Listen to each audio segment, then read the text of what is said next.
नमस्कार दोस्तों, हमारी आज की कहानी का नाम है बहू को हुआ गलती का एहसास। सुनंदा अपने पिता की इकलौती बेटी थी। नाम के मुताबिक देखने में भी बहुत सुंदर थी। जब वो अपने ससुराल गई तो उसे उसके मुताबिक ही सब कुछ मिला, किंतु आजकल की लड़कियों को अधिक टोकना, समझाना, अपने मन के मुताबिक चलाना सासू माँ को अब कहाँ रह गया है। सुनंदा की सास सुनंदा को हमेशा समझाती, बहू ऐसा करो, ऐसा ना करो। नई नवेली बहू को थोड़े ही दिनों में अपनी सासू माँ से चिढ़ पैदा होने लगी। इस प्रकार यह सिलसिला आगे की ओर बढ़ता गया। एक दिन सुनंदा के घर कुछ मेहमान आने वाले थे। सासू माँ बोली, बहू आज कुछ अच्छे अच्छे व्यंजन बनाओ और मेहमानों के लिए चाय नाश्ता का इंतजाम भी अच्छी तरह से होना चाहिए। बस अब क्या था, इतना सुनते ही सुनंदा गुस्से से लाल हो गई। उसने जल भुनकर उस दिन तो काम किया, लेकिन उस दिन के बाद सुनंदा के चाल चलना शुरू किया। सास जैसा कहती वो ठीक उसके विपरीत करती थी।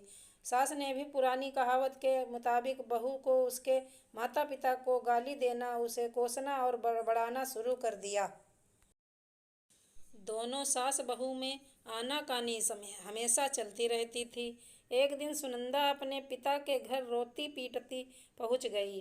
वो अपने पिता से बोली, पिताजी आप तो डॉक्टर हो, मुझे कुछ ऐसी दवा दीजिए जिसे खिलाकर वो बुढ़िया गूंगी हो जाए, क्योंकि वो मुझे गंदी गंदी गालियाँ देती है। इस पर पिताजी कुछ सोचते हुए बोले, बेटी मेरे पास एक ऐसी दवा है, लेकिन यह कड़वी है, वो आसानी से नहीं खाएगी। इसीलिए मैंने एक युक्ति सोची है।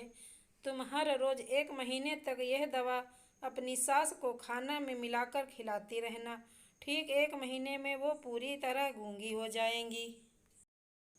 लेकिन हाँ, यह दवा थोड़ी कड़वी है, इसीलिए तुम खाना इतने प्यार से खिलाना कि उसे पता ही न चले। दवा लेकर सुनंदा खुशी खुशी अपने घर आई और पिता के कहे मुताबिक अपना काम शुरू कर दिया। अब सास जो कुछ भी कहती उसे वो मानती और उलटकर जवाब भी नहीं देती, क्योंकि वो जानती थी कि बुढ़िया तो अब महीने भर में गूंगी होने वाली है। बोल ले जितना बोलना है, उसके बाद हम चैन से रहेंगी। अब हर रोज वो प्यार से चुटकी भर दवा खाना में मिलाकर प्यार से माँ जी को देती थी। माँ भी समझती शायद इसके माता पिता ने इसे समझाया बुझाया है, इसीलिए ये लड़ना झगड़ना बंद कर दिया है। अब माँ जी भी बहू को खूब प्रशंसा किया करती थी और बहू भी प्रशंसा सुनकर प्यार से बातें किया करती थी। अगर बहू से कुछ गलती भी हो जाती तो भी माफ़ कर देती थी।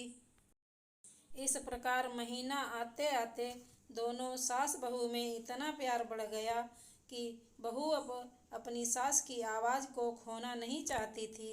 एक दिन फिर उसी प्रकार सुनंदा रोती पीटती अपने पिता के पास पहुंची।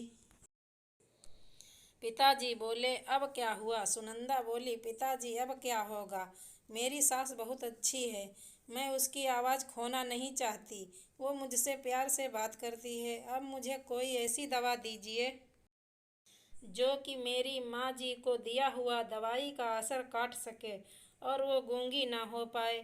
इस पर पिताजी हंसते हुए बोले, बेटी तुम रोना धोना बंद करो और खुशी से रहो।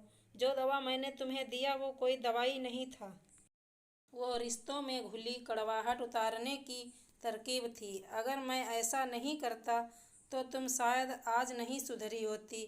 बेटी इसी प्रकार यदि तुम अपनी सास के साथ अच्छे से रहोगी तो वो भी तुम्हें अपनी बेटी के समान प्यार करेगी। अब सुनंदा को सारी बातें समझ में आ गई थी। उसे अपनी गलती का एहसास भी हो गया था। वो वापस अपने ससुराल चली आई। इसके बाद दोनों सास बहू प्यार से रहने लगी। उनके बीच स्नेह और अपनापन का भाव आ गया और घर खुशियों से भर गया। हमारी आज की कहानी कैसी लगी? धन्यवाद दोस्तों।